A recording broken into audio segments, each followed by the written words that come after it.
I'm professional nature photographer Lynn Chamberlain. Sit back while I take you on a very short adventure and demonstrate the technique that I use to photograph wildlife from a vehicle.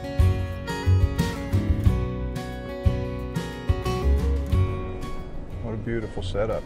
What I'm going to try to do today is photograph some waterfowl, maybe other birds, from my truck. This is one of my favorite blinds because animals that live next to a road primarily tend to be very accustomed to automobiles, so it's sometimes fairly easy to get close to them if you stay in the car. It's also very comfortable. You have all your gear here close, and it's kind of a nice way to photograph wildlife if the opportunity arises. And this is a great place. This is private property, so there's not a lot of traffic, and this gentleman has put together a series of beautiful ponds that are just very conducive to photography. I mean, they're beautiful, landscaped and everything. They look really nice, very natural, and they are a waterfowl magnet in the wintertime. I'm going to get my camera out and get it set up because we should be in the middle of some pretty good photography here fairly quickly, so I want to be ready for it. Now, got just one piece of equipment I want to acquaint you with, and that's this window mount right here. It's equipped with a really right stuff ball head so that I can quick release between my tripods and this ball head. So this is what I use attached to the window. And let me just show you really quickly how it attaches.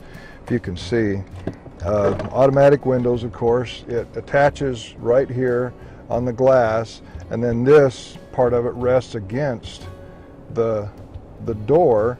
And if you set it on the glass, you can tighten it right here, loosen it as much as you want, and then you rock these pegs in so that they're close to the glass, and then take it down and kind of wedge it in there tightly.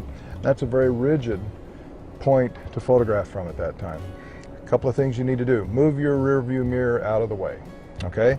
And the other thing is, don't try to take photographs with the engine running, because you'll find that you blur the photographs. And you know, I tried it the other day. I tried to be tricky and photograph with the engine running. Had a 2,000th of a second shutter speed. The images still had motion blur in them from the vibration of the engine. So this is, and that was handheld.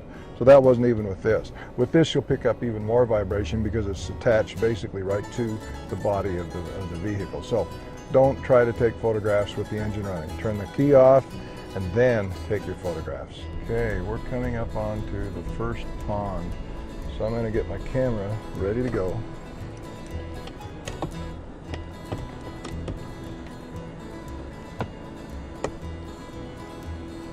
I want to rack clear out, and we'll go see what we can find. Okay, that's not as comfortable as I'd like it to be, so we're going to move this camera a little closer,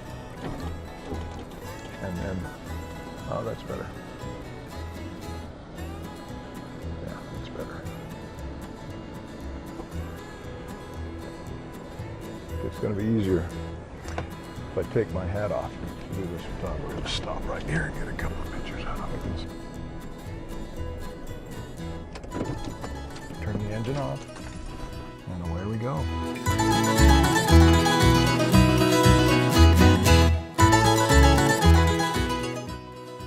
When all was said and done, I had a great time, saw a lot of birds, and came home with some fun photographs.